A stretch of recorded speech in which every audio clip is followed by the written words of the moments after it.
Haleluya, Bwana Yesu asifiwe sana. Bwana Yesu na akawabariki sana, akawainue na akawatendea mema mahali ambapo upo. Bwana Yesu na kuonekanie. Nataka nikaweza kushare na wewe neno la Mungu, kitabu cha Isaiah 31, ili tukaweza kusikia venye Bwana anavyosema siku ya leo katika jina la Yesu Kristo. Hakika Yesu na akakubariki sana.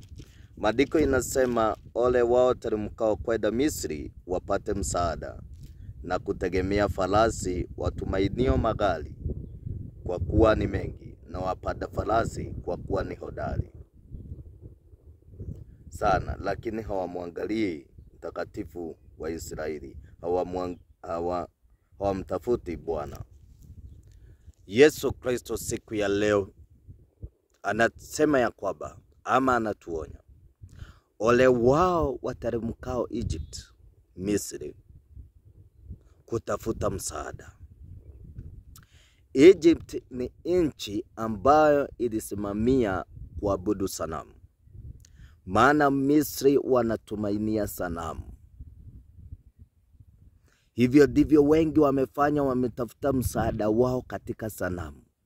Wengine wameenda kwa wachawi na waganga, wengine wamefanya pesa miungu yao, wengine wamefanya watu wao miungu zao. Lakini hawamtafuti Mungu, hawamwangalie Bwana mtakatifu wa Israeli. Wameweka tegemeo lao kwa wanadamu. Wameweka tegemeo lao, hawana nafasi ya kumweka Mungu. Lakini Yesu anasema ole wao. Kwa sababu nini? Hawamtafuti Mungu.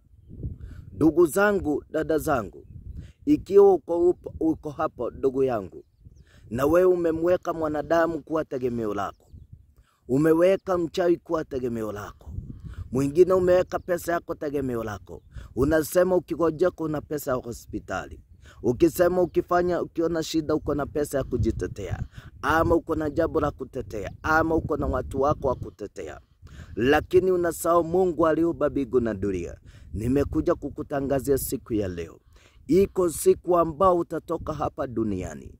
Iko siku ambao hautakuwako duniani, na utapatana na Mungu aliyekuumba. Je, itakuwaje? Wala sio kilio. Itakuwa kilio sana kwa waliotegemea wanadamu, wakikutana na Mungu akiwaambia nimewahukumu na kuwatupa katika ziwa la moto, kwa sababu hamukunitafuta, hamukuniangalia. Muliweka wanadamu kuwa miungu yao. Muliweka farasi. Farasi inasimamia nguvu. Farasi siku ya leo inaweza kuwa pesa yako, inaweza kuwa nguvu zako. Ni kwa sababu unaitegemea, unakosa kumtegemea Mungu aliyekuumba. Mwingine anafanya wachawi na waganga zile miungu za Egypt, anazifanya miungu zake. Watumishi siku ya leo tunakosa kumtafuta Mungu, tunatafuta miungu. Kwa nini? Siku ya leo ukitaka sijui kanisa lifanye nini, unaenda kwa wachawi. Na wewe unasema wewe ni mtumishi. Nataka nikuambie ndugu yangu, utahukumiwa. Utahukumiwa na Mungu atakutupa katika ziwa la moto. Mtegemee Mungu aliyejenga kanisa. Mtegemee Mungu. Kwa nini kutegemea nguvu zingine? Kwa nini kuzitumikia ndugu zangu? Kwa nini kufanya farasi nguvu yako? Kwa nini kufanya pesa nguvu yako? Kwa nini kufanya wanadamu nguvu yako? Ndugu yangu, utahukumiwa. Afadhali siku ya leo muamue kukaa na Yesu Kristo aliyekuumba, kuweza kusulubiwa juu yako na juu yangu.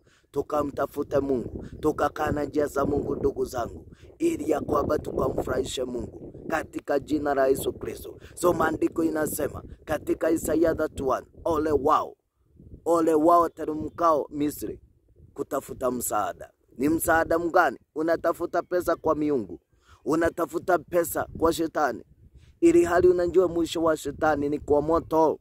Ni kwa moto. Enyi watumishi, nyinyi mnatafuta nguvu ili mpate pesa, mnatafuta nguvu ili mambo yawe mazuri. Nataka kukuambia maandiko inasema hakuna amani kwa tenda mabaya. Katika kitabu cha Isaiah 48:22, tafuta Yesu Kristo, muangalie Mungu, mtafute na ili ukaona mema. katika jina la Yesu Kristo. Kuna ziwa la moto ambalo limetayarishwa kwa sababu ya shetani na malaika yake, na yule ambaye hatakuwa ameonekana ameandikwa katika kitabu cha uzima. So mtafute Mungu, usitumikie miungu zingine, usitafute nguvu kwa wanadamu. Tafuta Yesu Kristo, mfanye msaada wako. Yesu Kristo ndiye msaada wako siku ya leo. Amua katika jina la Yesu Kristo. So Mungu awabariki sana, awainue na watendee mema kwa jina la Yesu Kristo.